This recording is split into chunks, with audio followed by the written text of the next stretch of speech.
Welcome to another edition of MH370, The Facts.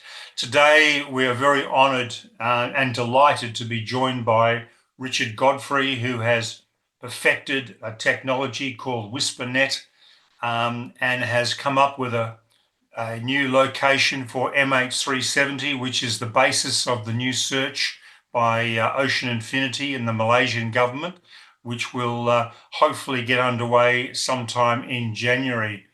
Now, we're also announcing today, or Richard's announcing today, a new paper that's been published on his website. I'm going to turn it over now to Richard to tell us all about this new exciting paper that's been produced. Yes, hello, Jeffrey. Thank you for having me. We're publishing today a new paper with the title A Proposed Global Passive Radar. It sounds like a complicated subject, and it is, but fortunately I have two very good co-authors, Dr. Hannes Coetzee and Professor Simon Maskell, who are both familiar with complicated scientific and engineering work. What we've done is tracked 48 Boeing 777 aircraft all over the globe, different continents, different oceans where these flights have taken place. And we've used the radio amateur Whispernet technology to detect and track these aircraft. At the same time, in order to validate what we've been detecting and tracking, we use ADS-B data from Flight Radar 24 in order to see exactly where the aircraft are according to the aircraft's own data at the time. And we were able to detect and track each of these aircraft successfully, and we report our findings in this new paper. Which listeners and viewers, I should say, can access in the description below this video with a link to Richard's website. So this is a huge step forward in the Whispernet story, because up till now you've been tracking single aircraft like MH370 and others that you have proven up, but this is the first time you've done a large number like this. Indeed it is, and it's only when you do large scale, large numbers, you get a significant number of results to be able to produce the statistics that go to prove that this technology works.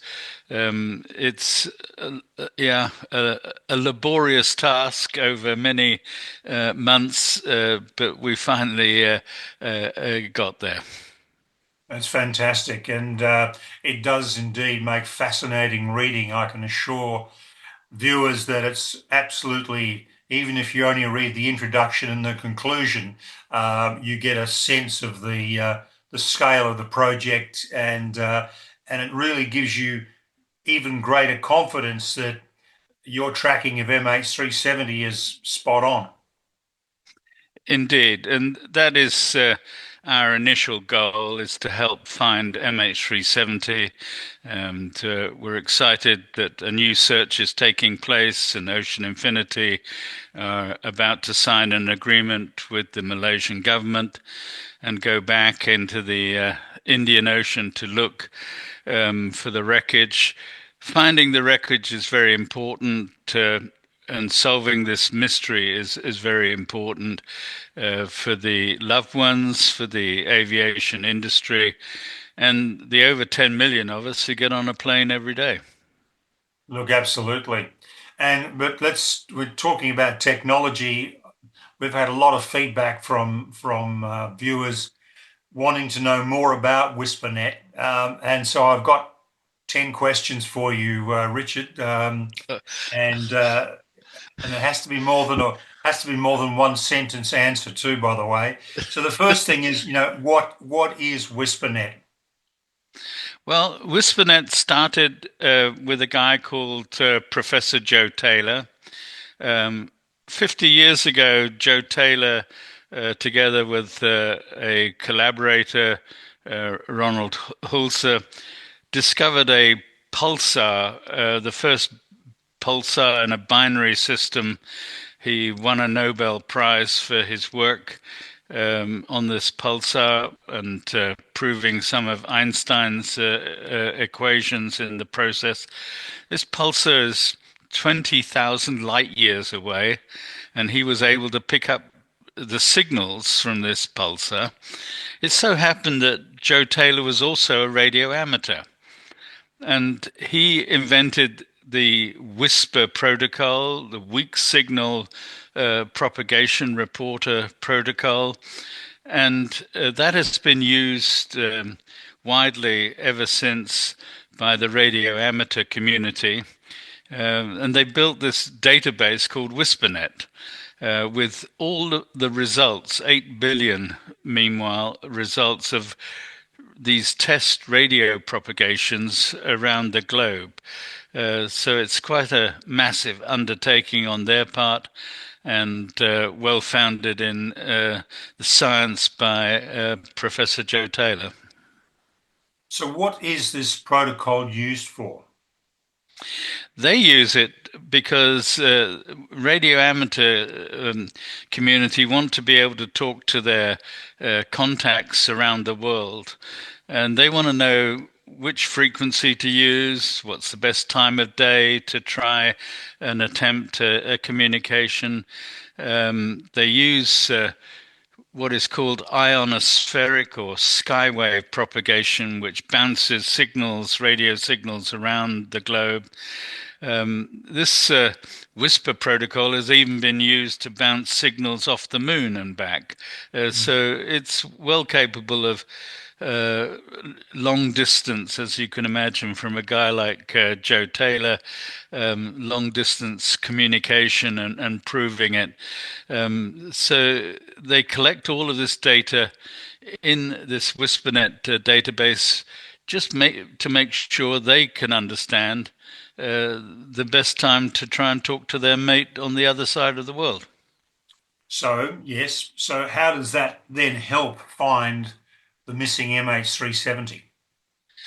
Well, we can use this historic Whispernet database for a completely different purpose, for using it like a passive radar system to be able to detect and track aircraft. You can think of it like tripwires. When an aircraft passes through a radio signal, it will disturb the signal level or the signal frequency or both. And those levels and frequencies are recorded in this Whispernet database. So it's very helpful when we're trying to find MH370 to be able to reconstruct the flight path of MH370 from this Whispernet data. We go back into the archive of this database back to 2014 to March 7th and 8th and pick up the signals which are relevant to MH370. So you're talking about passive radar. So what's the, for our reviewers, what's the difference then between passive radar and active radar? Well, active radar is the kind of radar you find at every airport in the world. You, with active radar, are in control of both the transmitter and the receiver, and you can use that to detect aircraft. In passive radar, you're using radio signals that just are out there in the environment. So commercial broadcast signals, communication signals, there are GPS signals from satellites. In this case, we're using the signals from the radio amateur community, but those passive radar signals are coming from locations all around the world, and they help us to be able to form a global passive radar. Okay. So, in a nutshell, how does the passive radar using Whispernet data work? Well, the key thing is the data recorded in this Whispernet database. So, as I mentioned, the signal level is with a signal to noise ratio, and the receive frequency.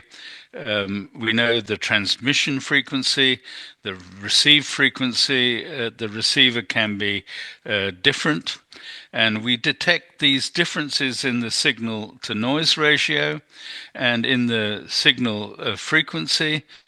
And we look every 2 minutes. This data is available every 2 minutes. So we look to see if there's been some kind of detection of an aircraft disturbing these signals. Any significant disturbance, there are small disturbances all the time, but any significant disturbance can be used. So it's like setting out a bunch of tripwires around the globe, and every time a tripwire gets disturbed, you can say, what's the reason for that? And with an aircraft, you can track it because you know an aircraft is flying in a certain direction at a certain speed. It can only go so far in 2 minutes. So it's quite easy then to develop a flight path and track this aircraft along its flight path. So, and in a way, I guess viewers may have experienced this simply by, if they've got a satellite receiver for their television and they've got a thunderstorm around them, and all of a sudden their picture gets disturbed. That's an event that's disturbing a satellite transmission, a radio wave or a television signal, something along the same lines, I guess. Yes, it is. And in the old days when we didn't have satellite TV, we listened to the radio. Again, if you happen to be unfortunate enough to live near an airport, you would lose your radio reception every time an aircraft came into land. So we kind of got used to that back in the old days. With modern digital communication for TV and radio, that has a means to recover the signal digitally. But in the old analog days, it became very apparent when an aircraft was around. Yeah, look, indeed. So, what are the advantages then of using Whispernet as a passive radar? It seems to be The a fascinating opportunity. It is indeed a fascinating opportunity. There are several advantages of Whispernet. Traditional radar, classical radar systems have one transmitter at one point, one location. But Whispernet, there are transmitters all around the world. So it's what we call multi-static. It's based on transmitters at many thousands of locations and corresponding receivers also in many thousand locations. So at any point, there are on average 7,500 of these links between whisper transmitters and receivers. They're also not just multi-static, but multi-frequency. There are several frequencies used in the high frequency range between 3 and 30 megahertz.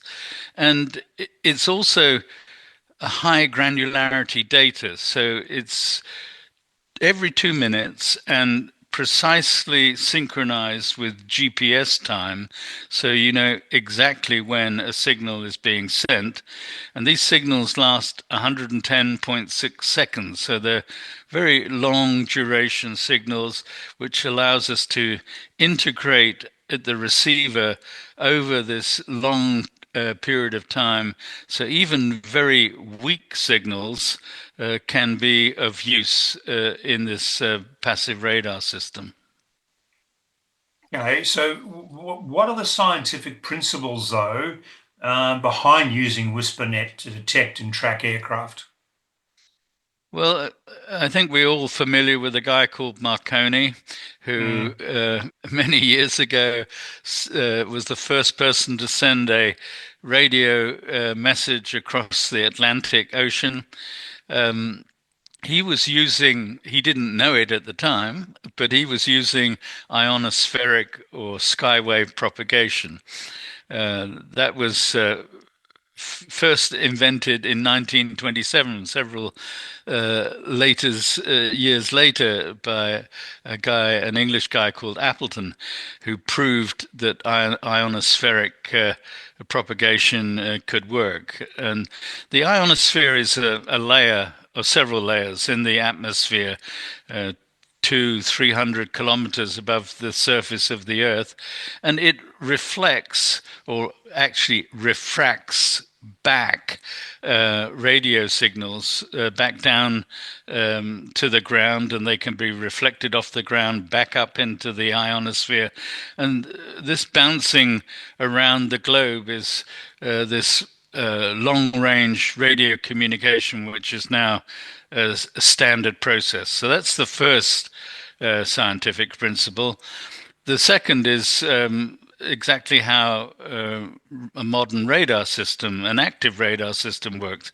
It bounces radio beams off an aircraft and looks for the feedback from coming back to the transmitter.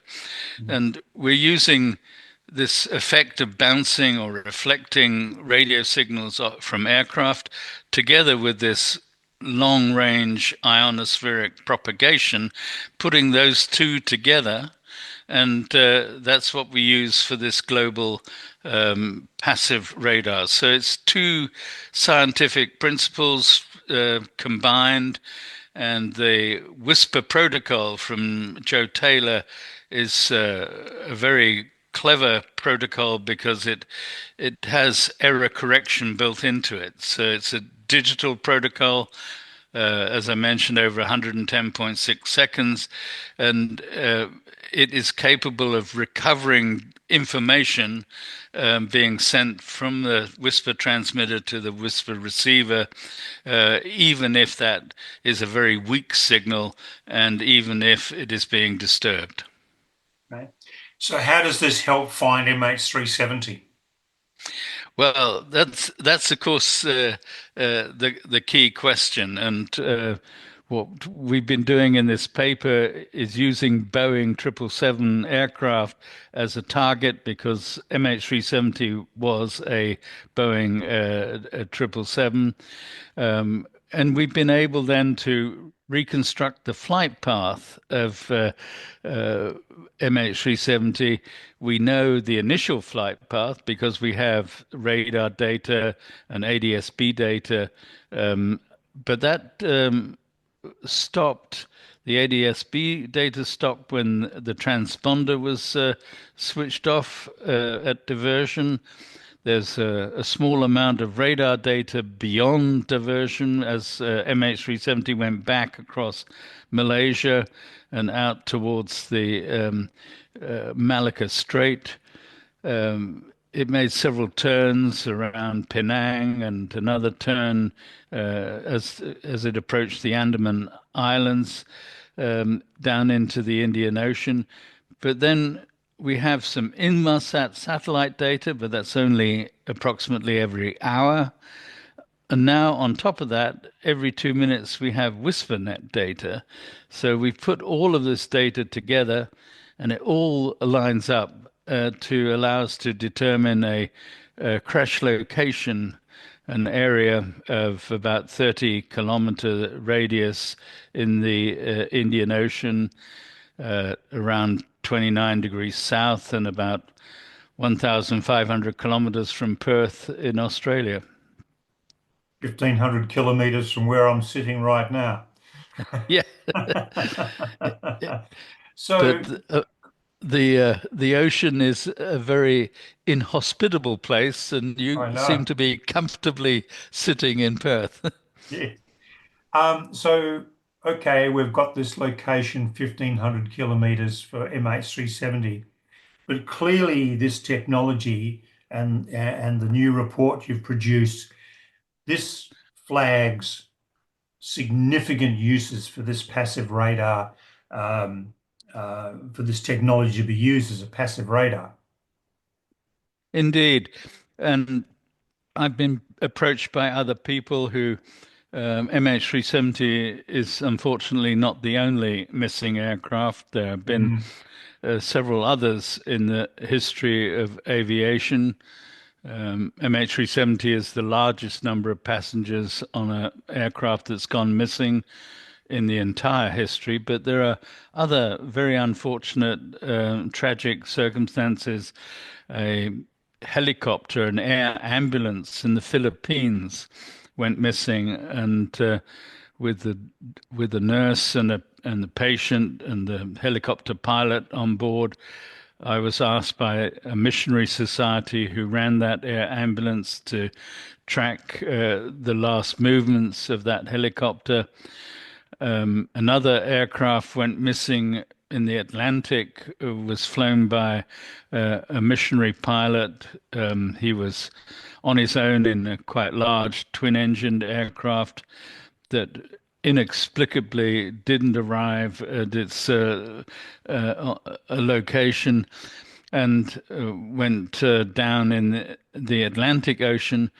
One thing is pinpointing where these aircraft disappear.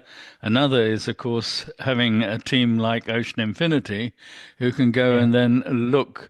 It's yeah. a very expensive operation, and but Ocean Infinity have been successful with other aircraft, other ships that they've found, and recently, I was asked by some human rights organizations to help track military aircraft that had switched off their transponders and didn't want to be tracked because they were on so-called genocide missions attacking civilian population. Mm. And human rights organizations like Amnesty International are naturally up in arms about such attacks. And when the military deny all such attacks and even that they had any aircraft in the area, you can use Whispernet to detect military aircraft just as much as commercial aircraft. So that sounds like an awesome use of this, and that sounds fantastic. So, how do you prove that this works? Well, by doing large scale studies, 48 flights is quite a lot, but it's not nearly enough. One of my co-authors, Professor Simon Maskell, has a team at Liverpool University, and they are analyzing thousands of flights and all kinds of different aircraft, but they're focusing on the Boeing 777, and they have downloaded all the ADS-B data over a 24-hour period. There are about 100,000 flights during that 24 hours. So it gives a huge amount of data. And they're comparing the Whispernet data with the ADS-B data in a large scale study. And the software development is now finished. They're in a testing phase at the moment. And the next step would be to, when they publish their results, to get those peer reviewed by academics around the world. And there are several academics, specialists in this area who are lined up and wanting to look at the results. And then they will be published. So when that's published, that will be a big step forward, I think, for proving this technology. Although, of course, for people like you and I, there's no doubt about the fact that it works.